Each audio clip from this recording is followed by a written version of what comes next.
Alright, let's go back to DCOMs.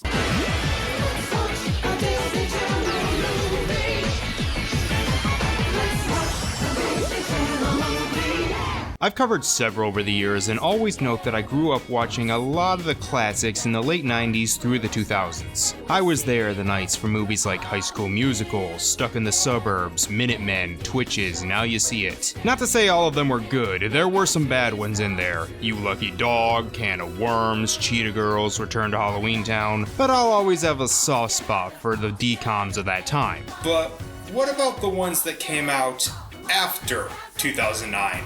It really is amazing how I would usually watch all of these, many of the nights they premiered, all the way through 2009, but the second we hit the new decade, I stopped. The only two post-2009 DCOMs I watched the night they premiered were the Sweet Life movie and Phineas and Ferb Across the Second Dimension, solely because I was a fan of those series. And as for the others, I'm curious about them. I've seen a few, but most of them just passed me by. So I decided to watch every single one, and now I'm going to count down my 5 favorites and least favorites. But I want to be as fair as possible, so some ground rules. I'm not including the Sweet Life movie, Good Luck Charlie, It's Christmas, and Tangled Before Ever After, as I've already covered them. I'm also not including Phineas and Ferb Across the Second Dimension, as I saw that the night it premiered, so I'm a little biased. Now, what counts as a Disney Channel original movie? Well, I'm basically using this Wikipedia article listing all of them, so if this considers it a DCOM, I'll count it. Sure, a few of the more recent ones went to Disney Plus first, and a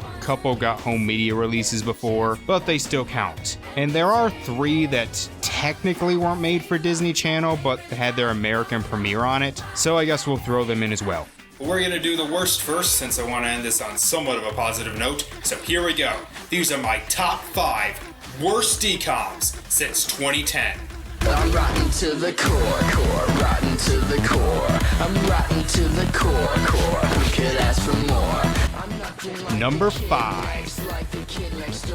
Let It Shine. It was a toss-up between this and the Kim Possible live-action movie, and while Kim Possible was definitely more disappointing, it was also more competent. This movie, however, is holy shit bad. It's about a teenager named Cyrus who dreams of becoming a rapper, but because he's so shy, he doesn't put himself out there. He decides to send in a song for a music contest sponsored by his childhood friend, who became a big pop star named Roxy. She loves the song, but doesn't realize it was Cyrus that wrote it, instead thinking it's his best friend Chris. How does this happen? Because he sent in a picture of both of them while only using a stage name, and she thought it was Chris. I don't know if I should be calling Chris stupid or Roxy racist, and also, I'm pretty sure them being friends with her should disqualify them from the contest.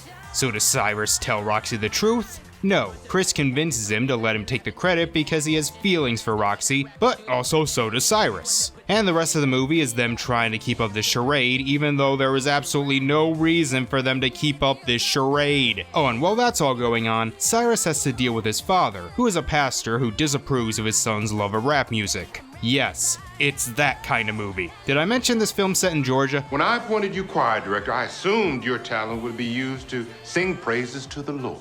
Now, based on all that, I expect you to think I'm describing the new Tyler Perry movie. Oh, no. Tyler Perry knows his movies are silly. This film, however, is dreadfully serious. I mean, it does have jokes, but those are not what I was laughing at. It plays it super straight, despite being loaded with cliches, dumb characters, and some of the creepiest moments I have ever seen in a Disney Channel product. The song that wins Cyrus the contest is called Don't Run Away.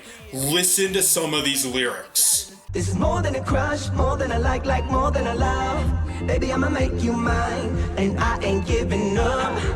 This is more than a crush, more than a like more than a love. Baby, I'ma make you mine, and I ain't giving up. Don't run away from the truth, 'cause I'm not giving up on you.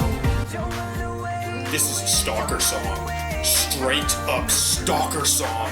What makes it creepier is the guy playing Cyrus was pushing 20 at the time, while the girl playing Roxy was 13. And yeah, they both look their age. If anything, Cyrus actually looks older. It is so creepy. The acting isn't very good, but Tyler James Williams is spectacularly awful. Sorry about my dad yesterday. He's entitled to his opinion just like everybody else. Yeah, but his opinion is wrong and unfair. I mean, he should never judge you like that. I haven't seen Everybody Hates Chris or Abbott Elementary. I've heard he's good in those, but he is terrible in this. The songs are shit, with some of the worst lyrics I've ever heard. You're more than meets the eye, girl, you pterodactyl fly.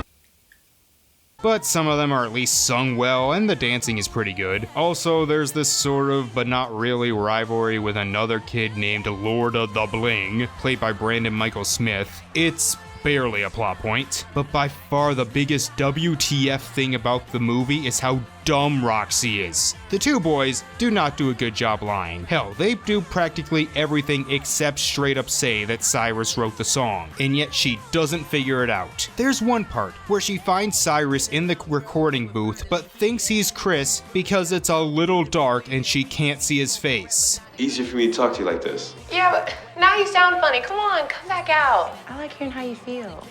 Don't be shy. Yeah, sure, he's shorter, wearing different clothes, and the only similarities between the two is that they're both black and have the same hairstyle. Oh my god, Roxy, you really are racist. But with all that said, I recommend you watch this one.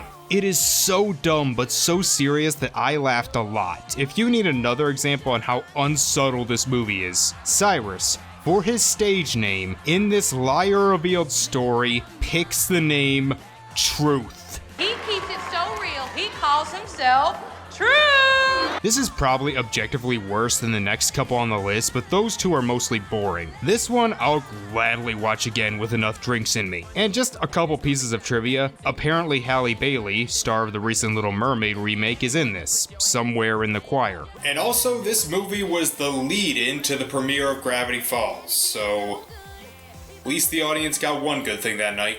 Get your flow tight, get some new fat gear, work on your stage presence, hit the gym a little bit, get a haircut, moisturize that ashy skin, and if you put some zit cream on that forehead, you will be straight, dude. I'm rotten to the core. We could ask for more. I'm nothing like the kid Number next- 4. like the kid next door. Upside Down Magic. This was probably the biggest disappointment of all the movies I watched. Not because I'm a fan of the books, I've never read them, but I liked the idea, and also I was in the perfect mood to watch this movie. I watched it in July when I was visiting my parents, so I was in my childhood bedroom where I would watch a lot of DCOMs when I was younger, so it was kind of nostalgic. And the premise seemed like it could be a lot of fun, and I usually like the more fantastical DCOMs. But there is no creativity in this, it's all stock. Tell me if this sounds familiar. A young child goes to a school for magic. Yeah! What was it with Disney trying to do Harry Potter ripoffs in 2020? Okay, this movie isn't that bad. But it's not just a ripoff of Harry Potter, it's also a ripoff of X-Men. A girl named Norty, No, not Norty, Nori. realizes she has magic powers, and so her and her best friend Raina are whisked to a school named Sage Academy, yeah, that's really what they call the magic school, where they will learn to use their magic powers. And by magic powers, I mean superpowers. There are no spells or potions or any of that. Instead, all the kids have superpowers, and by that I mean all the kids have one of 5 superpowers. Yep, there are apparently only 5 powers that you can get. Are they cool powers? Well, there's shooting fire, that's kinda cool. There's telepathy and flying, which are decent but pretty standard. But then there's the one that Nori has, which is turning into animals, which is kind of lame. 1, 2, 3. But that's still better than the last power, which gives you the ability to talk to animals. Yeah, that's it, you can just talk to them. You will ask this dog a series of questions to which only we have the answer. I mean, I guess you can also command them, so if you ever come across a great threat, you can send a bunch of little animals to their death against their will. Seems kinda pointless when some of your classmates can just turn into the animals themselves. Oh no, the bank robbers are getting away with all that money. Well, no problem. I'll just go to the local zoo and get some lions to take them down. Oh, Kelly and Mark already turned into lions and took them down. So, Maybe I could turn into a spider and scare them on their way to the police station.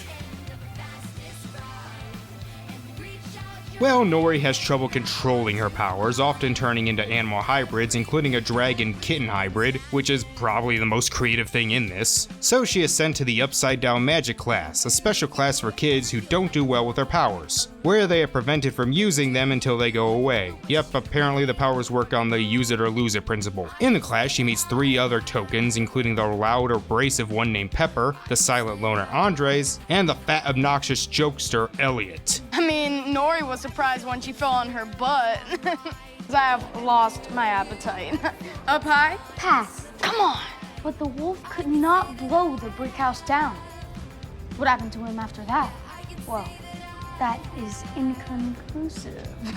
And they're all looked after by Bud, who also doubles as the groundskeeper, because didn't have enough Harry Potter nods, did we? This movie is freaking lame. The characters are all stock and annoying, the story's cliche and tired, and even the acting isn't very good. And the director is Joe Nussbaum, who you may remember directed Sleepover, and let me tell you, this movie could have benefited from a Yancey because it is also really unpleasant. I did not like watching this. It was actually kinda jarring how mean it is. The entire first half of the movie is just watching characters be miserable. Teachers being assholes to their students and making this whole school feel like a concentration camp. You will stay down here. You will not practice magic, and your magic will die. In fact, keeping with the Harry Potter comparisons, remember how Umbridge ran the school in Order of the Phoenix? Imagine if that was just how the school was run usually. It's just so mean. And yes, I get that's kind of the point. It's supposed to be mean and miserable so you feel better when they triumph over it, but frankly, I didn't want them to. This school and the people who run it are so unlikable that I didn't want them to prove that they had what it takes to get them to join them. I just wanted them to run away. Again, the reason we want to see Harry and his friends succeed, kick Umbridge out, and take back the school is because we had 4 other stories about how awesome Hogwarts was when she wasn't in charge. Starting it like this means I don't give a shit. I'll give some credit, the special effects, while obviously hindered by a TV budget, are at least ambitious, and the message is a good one. It's just the way they conveyed that message made me want to nuke the entire school. And that's all I got for this one. If you want to get the experience, just watch Harry Potter and X-Men at the same time, while your parents are in the room reprimanding you for your mediocrity. It would probably be more pleasant. Never mind, they don't pay me enough to care. Also, they just generally don't care. I'm rotten to the core. We could ask for more. I'm nothing like the kid Number 3. like the kid next door. Descendants 3. The Descendants movies were certainly some of the more popular of the DCOMs of the 2010s, and also some of the more controversial. The first movie focused on 4 children of famous Disney villains: Mal, daughter of Maleficent; Evie, daughter of the evil queen from Snow White; Carlos, son of Cruella de Vil; and Jay, son of Jafar. All the villains and their kids are forced to live on a separate island from the rest of the kingdom, but one day, Ben, son of Belle and the Beast, comes up with a plan to bring them over to show that they can be reformed. I remember people hated this movie at the time, absolutely despising the premise. Personally, when it stuck to its silly premise of the villain's children interacting with the good characters, that's when I found it the most fun. It's when it becomes dreadfully serious that I got bored. It's not a very good movie, but the dancing, songs, and just general sense of everyone trying, it's hard for me to hate. Descendants 2, this time with the 4 now reformed villain teens going to up against the kids they left behind, headed by Ursula's daughter Uma, was a downgrade. It's mostly boring, the plot is all over the place, and half the characters feel pointless. But again, I can't say I hate it, and it does have the best song in the trilogy. What's my name? What's my name? Say it louder. What's my name? What's my name? Feel the power. So I gave it a pass. By the time we got to the third movie, however, my patience had run out. This one just straight up sucked. With Mal and Ben now engaged, they attempt to bring more kids over from the evil island, but Hades attempts an escape. Mal manages to stop him, but this convinces her to close the barrier to the 2 lands permanently. Can't be any more going in and out. I think that we have to close the barrier. Which seems pretty out of character for her. I mean, she didn't even consider any other options. She's just like, well, can't risk it. Fuck all the other kids. But jealous of Ben's proposal, the bitchy mean girl Audrey, daughter of Aurora and Prince Philip, steals the Queen's crown and Maleficent's scepter and plans to take over the kingdom by force. Being nice was my pastime, but I've been hurt for the last time. So this is one of the issues. The villain sucks. For all the flaws the other two had, the villains at least made sense. The first one, it was the parents of our leads who are classic Disney baddies who want to take over the kingdom. Second movie was the children they left behind. This one is just a spoiled brat jealous that her ex-boyfriend is getting married. She's not funny, she's not intimidating, I don't get her motivation. It's contrived, and contrived I think best sums up this movie. Everything feels forced, from the fact that Mal is willing to close the barrier, and not only that, she's still up for closing it even after Audrey, who is not a villain, takes over the kingdom. Mal decides she needs Hades' ember, and when they try and get it, it's revealed that Hades is her father. You abandoned me when I was a baby. No, I left your mother.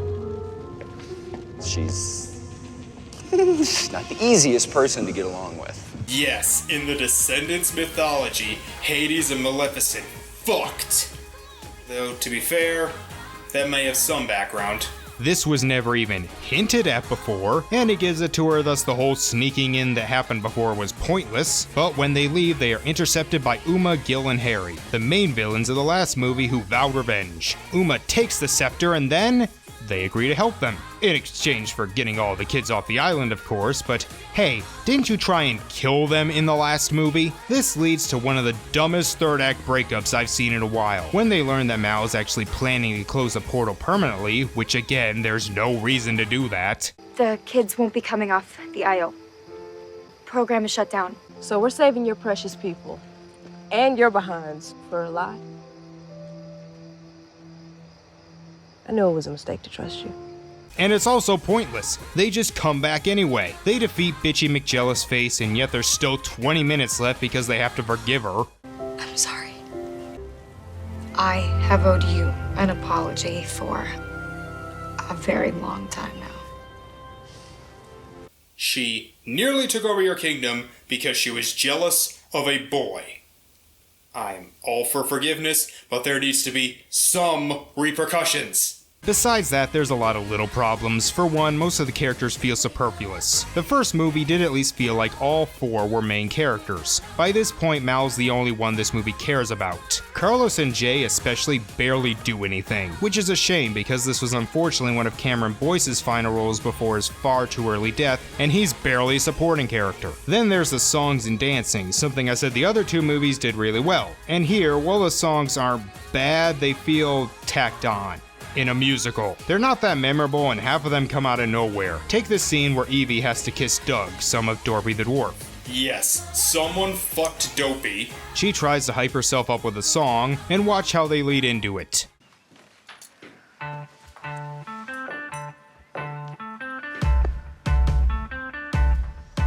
Don't freak out, it's okay, 'cause true love can save the day. And I think we feel the same, but I don't know. Everything feels like an obligation, like they just made this movie because the other two were hits. Even the dancing feels weak. Take this part where they're about to go into a song battle with some enchanted suits of armor. That leads to some interesting possibilities for a dance number. Watch what they do. Watch your back, watch your back, watch your back, watch your back. We can counter their attacks, hit them till the armor cracks. Till the night falls, we're alive. It doesn't mean that we're on the same side. That's it?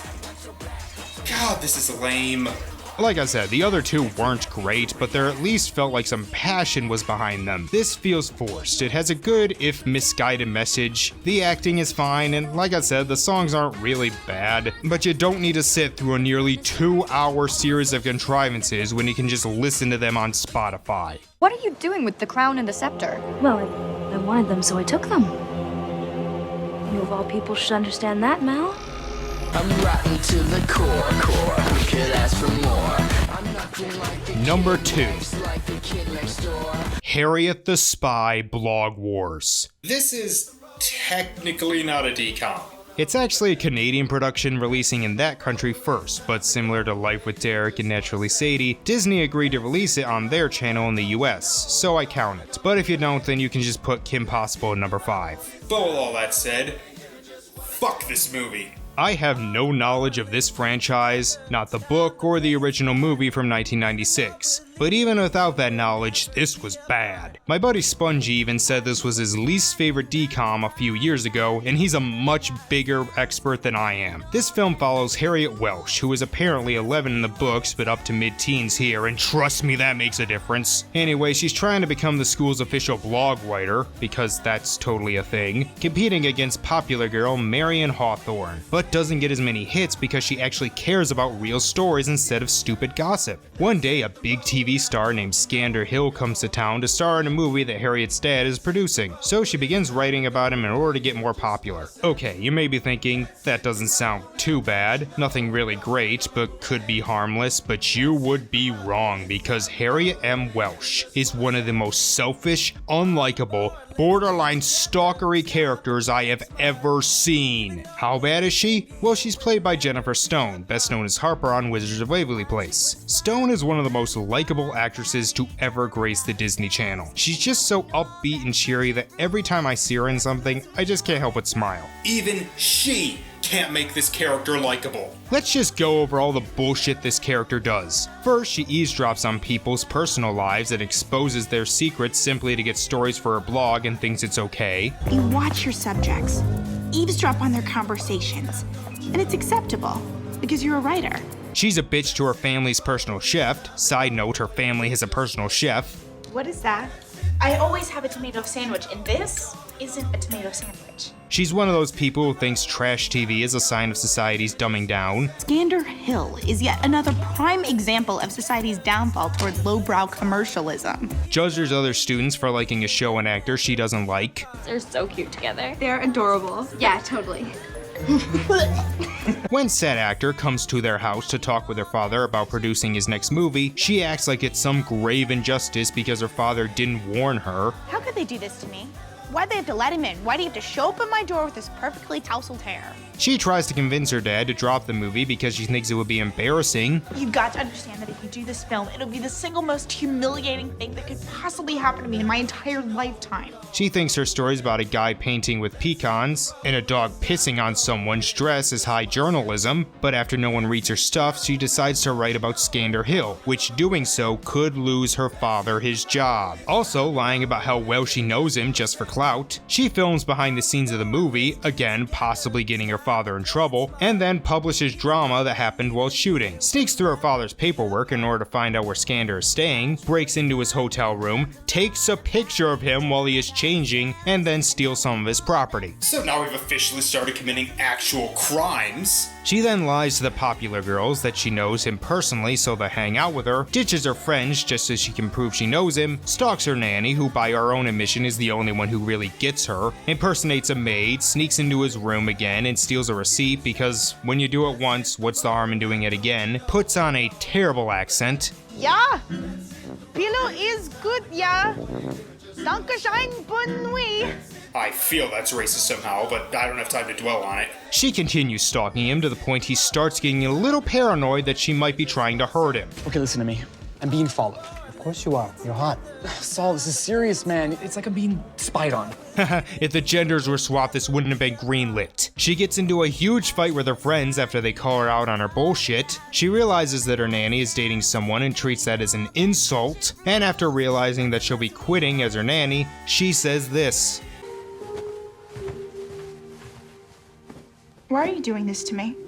You are the devil. She sneaks onto set again, even getting in front of the camera this time, and of course it messes up their big musical number. He recognizes her and yells at her, justifiably, and then she posts his rant to her blog, which gets him in trouble with the press. And when Skander realizes that she's the daughter of the producer, he quits the movie, once again putting her dad's livelihood at risk. After this, she does at least apologize to her friends and Skander, but he'll only forgive her if she deletes her blog, which she agrees to do, but...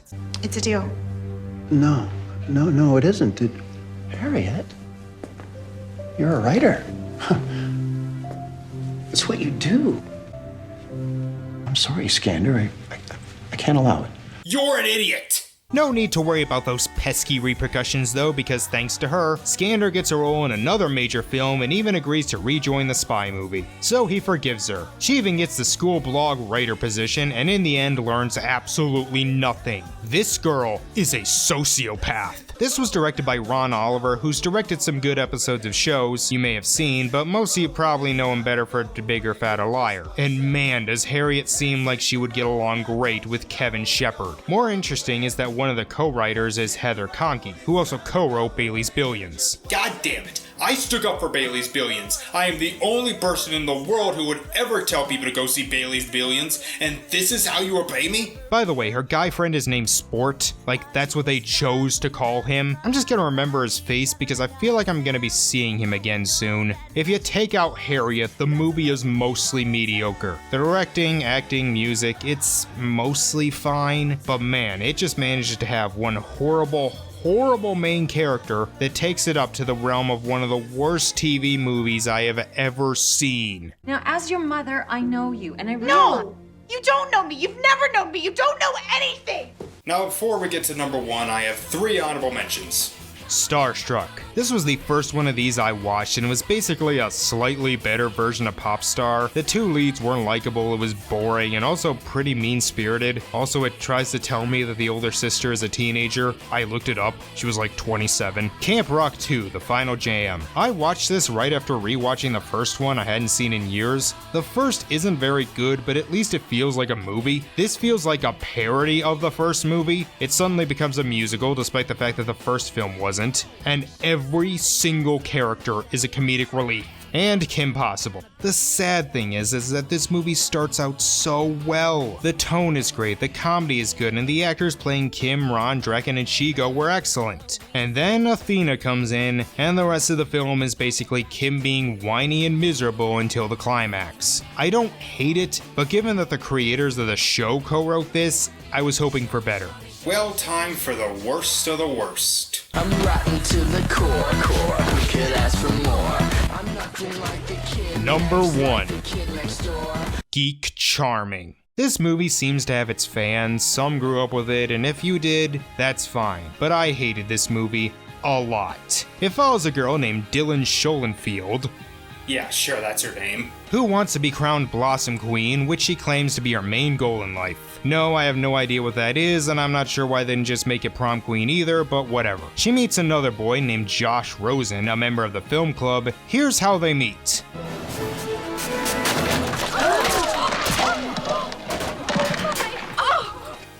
The hell just happened? Well, she yells at him. You geek! This is designer! No, it's tuna noodle casserole. I can't believe that popular people like me are forced to share the same air as nerd-herders like you! This is our main character. This movie's expecting me to go on a journey with her and like it. Somehow the perfume got in his eye. I don't know how that works, but whatever. And then they just replay the exact same scene shot for shot. Well, anyway, he needs a subject for a documentary to show at a film festival. Then we get one of the dumbest scenes I've ever seen in my life. A bee flies by Dylan in the mall, and in her infinite stupidity, somehow tosses her purse into the fountain. Oh no! Oh my gosh! My purse! Help! Somebody help!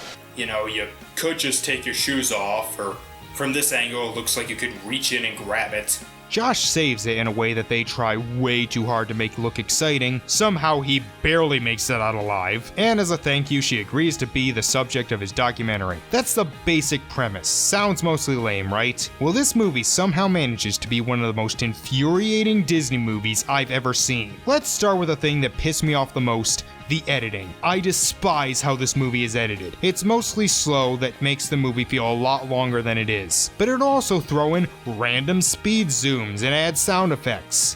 Why? It's like there were two different people editing it and they had no contact with each other. But that's minuscule when compared to the wipes. This movie has a really dumb way of doing exposition. They will be in the middle of a scene, then sidewipe to characters talking to the camera to explain stuff that shouldn't have to be explained. Saving the environment? Go green. Hey, doing okay? Amy and I had our first real conversation. It happens all the time, constantly disrupting the flow. It's actually kind of jarring. Heavy infantry. Yeah, we get it. The Spartan hoplites combined with the narrow space of Thermopylae made for a seriously not glamorous battle. But I've got my own battles. I'll never win Blossom Queen without my movie. Even the sound is bad. There doesn't seem to be any background sound or music a lot of the time, so it's oddly quiet. This film has some of the worst editing I have ever seen in a movie by a major studio. Then there's the characters. I hate all of them, but Dylan is the worst. This character is so obnoxious. She's loud, whiny, bratty, demanding, just a major asshole. Remember how he saved her purse from the life-threatening fountain? He asked her for a favor and she still had to be convinced into it by realizing that she can use it to win Blossom Queen. She is constantly being a bitch to everyone. Oh, but her mother's dead, so boo-hoo. Mom died later that same year. How the hell is your mother dying your reason for being a bully? You know who this character reminds me of? Ruby from Sex Education. Another character that they built up as a terrible person who does terrible things, and then shoehorned in a sad backstory that isn't really all that sad and in no way excuses their actions, and in fact makes me question why they act like this. I really fucking hate Ruby. But Josh isn't that much better. He's one of those movie nerds who is trying to act like a nerd, but nothing about him feels nerdish. His friends are all nerd stereotypes, like they feel like they should be in a 1980s movie. One of them is clearly simping for him in a way that's actually a little creepy, but putting Josh around these guys shows clearly how not nerdish he is. In any other school, he would be drooled over. In fact, they give him a makeover and all he does is change some clothes and comb his hair. I would put that Kiss Me song over this to show how this is similar to She's All That, like I did with Popstar and the Biggest Fan, but apparently when I do that, the main guy in the scene dies very young, so I really don't want to risk it. He's also a terrible filmmaker, often just picking up a camera and pointing it at the subject matter. No lighting, no microphone, no tripod. I am putting more effort into this video right now than he is putting into his movie. These two characters together, as you can imagine, lead to a pretty shit romance. Almost as bad as the actual romance between the two actors that ended with a restraining order. They just keep going back and forth from arguing to getting along. The dialogue is awful, the acting is awful, it's not funny, like I didn't laugh once. Not even a chuckle. Half the time I'm not even sure what's supposed to be a joke. It's so slow I actually checked the time to see if we were close to the end and there was still a half hour left. And the movie's only an hour and a half long. It tries to make commentary on high school life, from how people are excluded from places if they aren't popular enough, to wearing glasses affecting someone's popularity, but it's done so terribly. And hey, if I wanted to watch a Disney Channel movie about high school students from different cliques who get together and challenge the status quo, I could just watch High School Musical. This movie managed to hit all of my buttons. I hate it. I can't imagine how anyone would want to watch it. And it is the worst Disney Channel original movie I have ever seen. If I don't win Blossom Queen, my life is officially OVER over. Oh, you missed a spot. So now that we're done with the worst, we can move on to the best. These are my picks for the top 5 best DCOMs since 2010.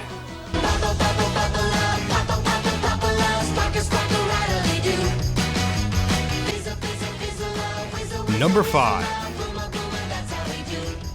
Promact.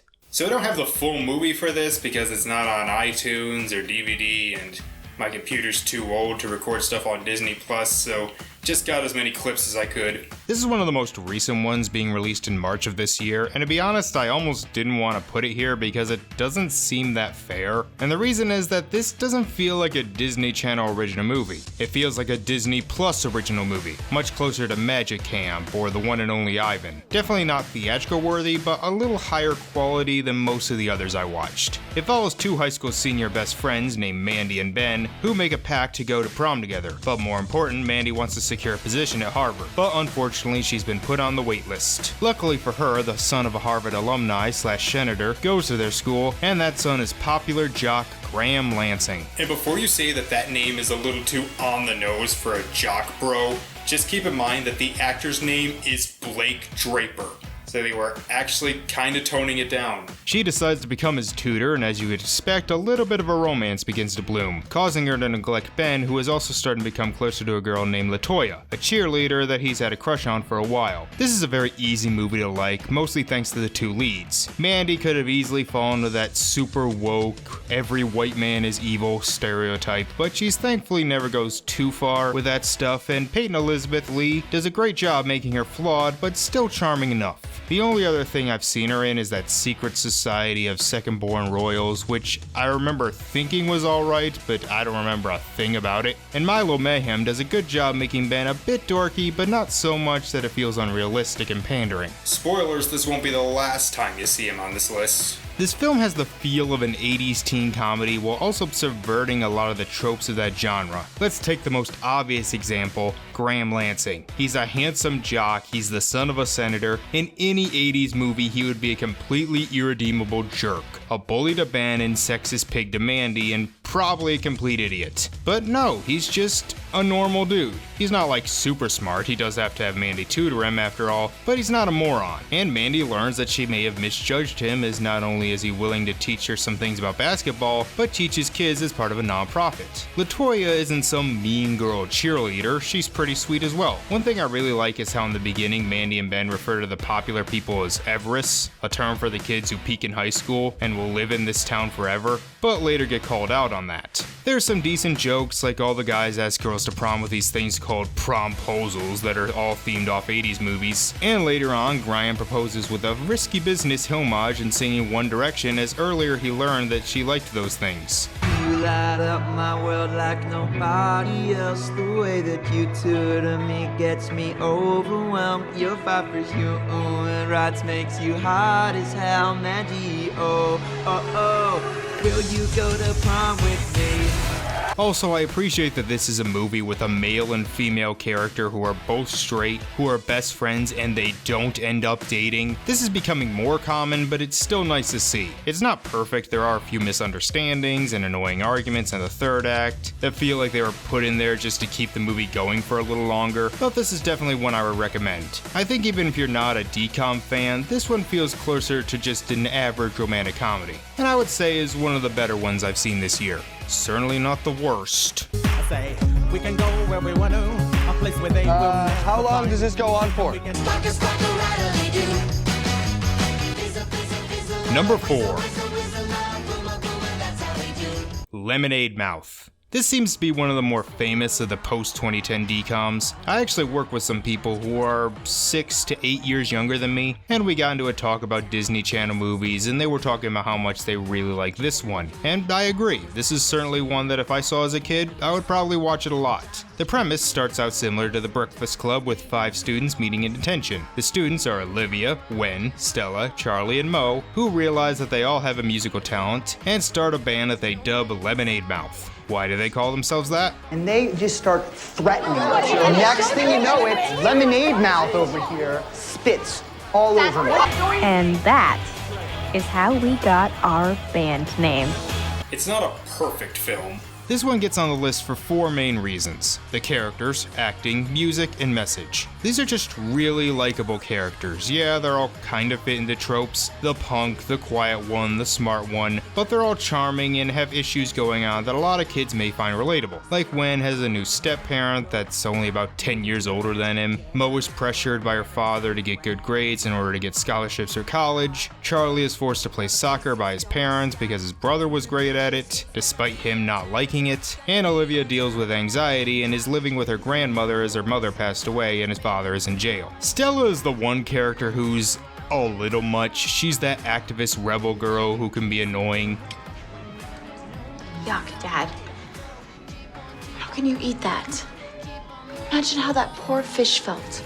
Yeah, she's one of those people. She also sends their music into radio stations and signs them up for events without their consent, but she's mostly fine. They create some relatable drama and their friendship feels genuine. One part I love is when Olivia's cat, the last memory she has of her mother, dies, and they all come to cheer her up. It's really sweet, helped by that are the actors. Olivia is played by Bridget Medler, who is just insanely charming. Naomi Scott, who would later play Jasmine in the live-action Aladdin movie, is also really easy to like. I don't know much about the rest. I never watched Zeke and Luther, so I don't know much about Adam Hicks, but him and Olivia have good chemistry. Yeah, of course they get together. Mo and Charlie get significant others by the end too. I'm pretty sure the only reason Stella doesn't end up with anyone is because she's played by a gay actress, and this was 2011. This actress played Velma in the live-action Scooby-Doo prequel movies, by the way, because of course she did.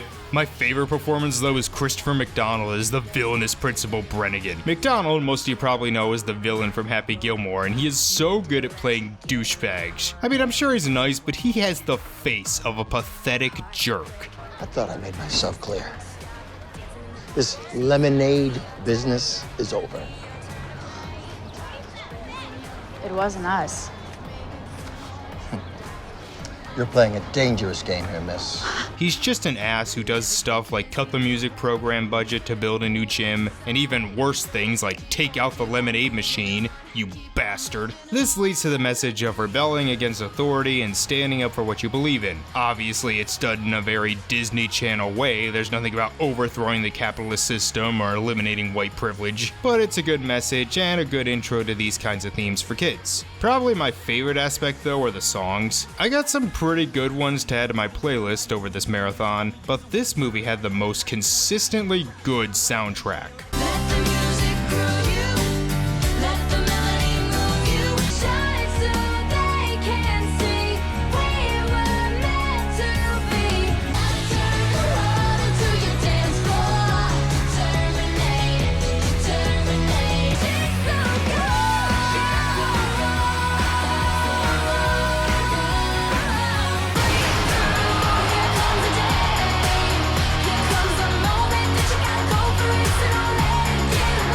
It's apparently based on a book, which I haven't read, but this is a very likable film. It's not perfect, and it does deal with quite a few cliches, but like I said, if I had grown up with this, I could see it being one of my absolute favorites. See, everyone brought their official Underworld badges. Yeah, we're subterranean and we're proud. Number 3. Girl vs. Monster. The Halloween DCOMs were always some of my favorites. The first 3 Halloween Towns, Phantom of the Megaplex, Mom's Got a Date with a Vampire, Twitches, and they used to release at least one a year, but after Twitches 2 in 2007, they wouldn't put out another one until 2012 with this film, oddly directed by the same guy. And thankfully, this is a pretty good comeback. Skylar Lewis is hoping to go to a Halloween party with her friends, but her parents won't let her for reasons they refuse to admit. So she decides to sneak out, but in doing so accidentally unleashes Diamata, who vows revenge on her parents, who turns out are actually monster hunters. So now Skylar has to stop the evil entity, while experience fear for the very first time. Yeah, due to some magic gobbledygook I don't fully understand, Skylar has never experienced fear in her life, but now with Diamata, she feels that emotion and has to learn to overcome it when confronted by stuff like monsters to trying to talk to the cute boy. This movie is perfectly cheesy. It's like a really solid Goosebumps or Haunting Hour episode. In fact, 3 of the child actors appeared on the Haunting Hour, and the woman who played Diamata was on a Goosebumps episode. It has such a Goosebumps feel that when I looked this up on iTunes, I accidentally typed in "the girl who cried monster." But it does still have its own identity. The lead, played very well by Olivia Holt, is charming, and seeing her experience fear for the first time and learning to overcome it is pretty inspiring. Sadie, something's very wrong with me. I mean, my heart's racing and my palms are sweaty and my stomach feels funny. That's fear. I get that like every day. And even though she does cause the main conflict, it's understandable because her parents are really strict with the whole not going out for Halloween thing. There's good build-up. The parents keep wondering why so much supernatural activity is going on. There's some good atmosphere and cinematography, again for a TV movie. And yeah, the effects aren't very good. Well, some of them are okay. Like this part where Diamata is super big. But yeah, most of them are obviously hindered by the TV budget. They are, however, creative. So even if I never bought that they were there, at least there was some actual imagination. And while I was never really scared, I did jump a few times. It's also funny. Not like super hilariously funny, but I got quite a few chuckles. Diamata and her 2 cronies have sort of a Sanderson sisters feel. So much catching up to do. How's the fear business? Stephen King still writing? Yes, but his last novel was historical fiction. Scary historical fiction? No, particularly. What about horror movies? Still big with the kids? No, it's all gross-out comedies now. But vampires are in. Ooh, well, that's promising. Except they're romantic vampires who fall in love. Ugh. My favorite part though is early on. This bully tries to do a gymnastics trick that Skylar did earlier but falls down the stairs, and the next time we see her she has a neck brace, only able to make grunts, and it's just cracked me up. Although, while most of the characters are fine, the parents' assistant Cobb was incredibly annoying. They literally give him a fedora. Skylar, honey. Burn. Teenagers, Give you nothing but trouble. There's quite a few references to Ghostbusters, and the gadgets they use are pretty cool. It does have some good songs as well. It's not a musical, but one of the characters is in a band, and there are some catchy bops. Hold me tight now, 'cause I'm so good to go. Don't say goodnight, you know. You had me at hello. This movie just drools Halloween energy. The decorations, the fall colors, the plot being about hunting monsters and overcoming fear. I could see if I grew up with it, I would watch it every year. As is, would I watch it every October? Probably not, but it can certainly rank right up there with some of the best DCOM Halloween classics. Stage fright. One of my favorites.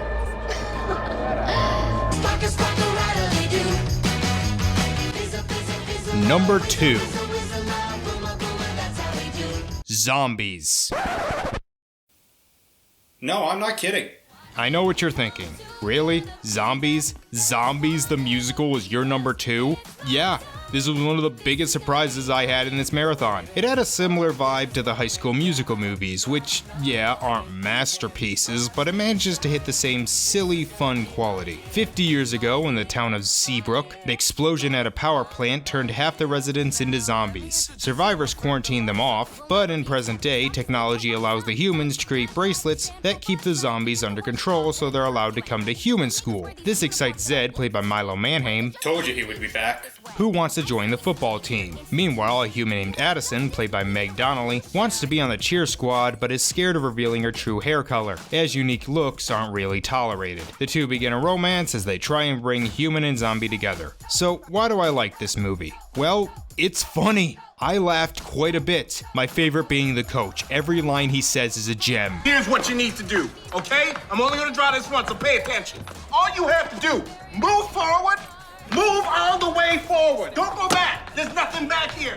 This is empty. You don't need to go back here. You need to go up here. The end zone is up there. Even when the movie's not funny, it's just fun to watch because it's so quick. There's not many slow moments. The movie keeps a fast pace. I also like these characters. Zed and Allison are pretty cute together, and even they have some good laughs. A lot of movies like this would just have them play the straight men without much humor. But no, they have a lot of good jokes too. I'm Zed. What's your name? Addison. Nice to meet you. All clear. And I really like Addison's little friendship with Zed's little sister Zoe. Zed's friends, Eliza and Bonzo. I feel like calling a zombie character Bonzo would be considered racist in this world, but okay. But yeah, they're fun. Eliza's that activist character who seems like she wants to burn everything down, and Bonzo only speaks in zombie. Eliza's gonna sabotage something? What? The cheer championship. On the human side, there's Bree, who is just adorable. She just has a smile that makes you want to smile. And one of my favorite characters, Bucky. It's nice to see so many wannabes. I mean, we'd want to be us too if we weren't already on the cheer squad. Addison's cousin, who's head cheerleader, he is such an egotist that he crashes through a banner that's his face, which is in front of another banner with the same face. The songs are great. I was bobbing my head, and a few of them I've even listened to on my own time. Come together, be the best one ever, because it's my time. This is gonna be my year. Someday, this could be ordinary. Someday, could we be something extraordinary? You're in zombie land, I'm in zombie land. We're in zombie land. The cinematography is great too. I mean, look at this. I couldn't do this shit. I love the production design, the colors, the sets. It all has the feel of a 1950s B movie, which is the kind of film it's trying to emulate. Then there's the message about prejudice. Is it a cliche lesson we've heard 1,000 times? Yeah. Is it a bit simplified and idealistic? Yeah, but it is a movie. The zombies start out being confined to the school basement, but once they see that Zed can help them win at football, they agree to start letting zombies more freedom around the school. And once they actually start winning, the human students actually start befriending them. We'll treat you like second-class citizens until we can use you for our own personal gain. Says this movie doesn't understand racism. The director of this, Paul Hohen, did several other DCOMs, some good, some bad, some meh, but he also did some episodes of Ned's Declassified and even Stevens. And I think that fits the tone that this movie is going for, a live-action cartoon. It also reminds me a lot of High School Musical, although I think I like this a little bit more. And I can see this movie going through the same arc. I remember when High School Musical was a punchline. Both the kids who grew up with that are now adults and remember it fondly, not in spite of its cheesiness, but because of it. And in 10 years, I could see this movie thought of in the same way. And while the two sequels aren't as good, these films are what I was hoping the Descendants movies would be. And I really do think it's worth checking out at least once. Do some grammar or something. This is supposed to be chemistry. Look, 45 minutes ago, I was a janitor kid, so bear with me.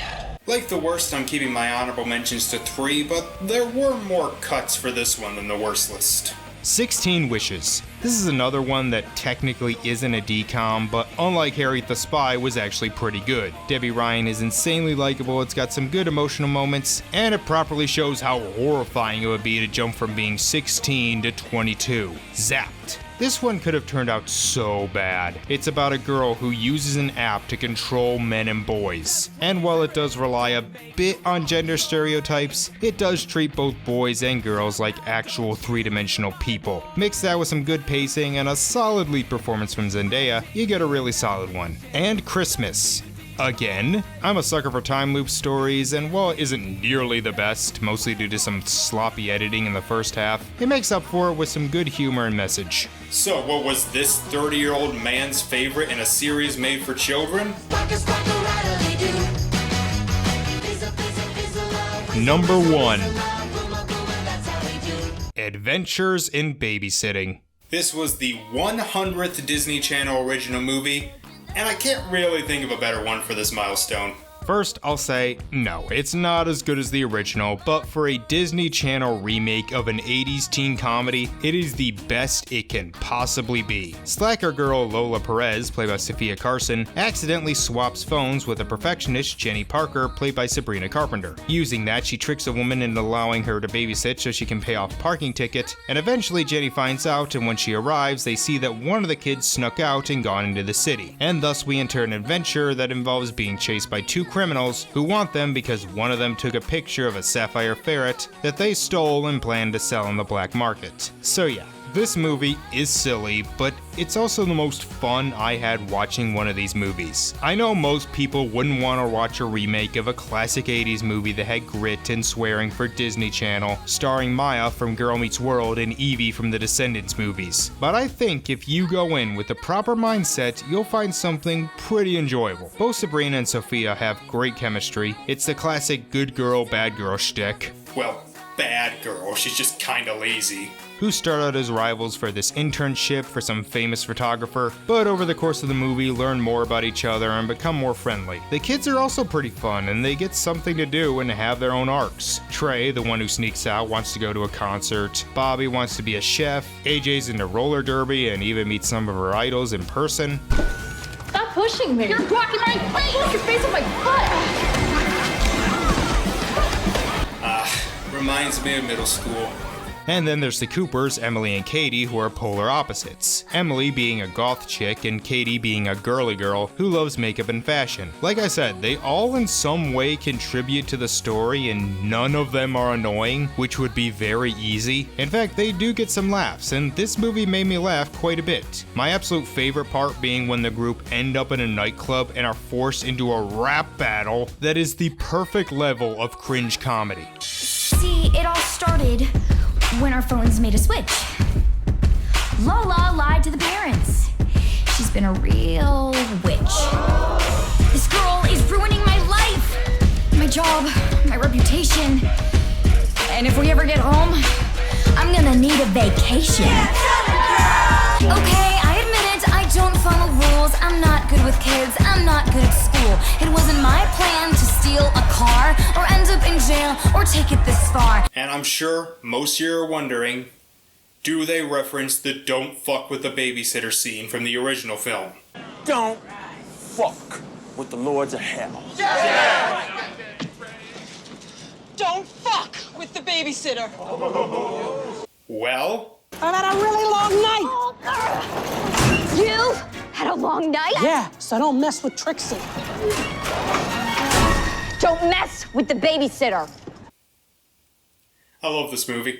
I think what I like most is just how fun it is to watch. It's very quick paced that it's never boring. It manages to squeeze so much into about an hour and a half. Like they get their car towed, they get arrested, they have to sneak into the gala that their parents are at without being spotted. All the character arcs weave together really well, including several romantic plots. And I just love that we have a Disney Channel movie where a group of kids are pursued by two grown men. Yeah, they're comedic villains, but the one guy's scalper is legit kinda creepy. I don't know, there's just something about this guy. Hi there, Mr. Scalper, sir. Sorry to interrupt your little martial arts routine there, but did you happen to sell Psychic Rockets tickets to a kid earlier today? Maybe I did. Maybe I didn't. There's not much else to add. This is just a really fun film to watch and genuinely took me back to being a little kid watching a lot of the classic DCOMs, and I think can rank right up there with the best of them. I'm going to the tattoo place. Cool, have fun, go express yourself. So I'm really glad I did this. I'm not sure how much longer the concept of the Disney Channel original movie will last, given that we're moving so much to streaming services, but I'll always have a soft spot for them, and it's nice to know that even after I grew out of them, that there were still some gems for the younger generations. Thank you all for watching, and I will see you next time. Bye.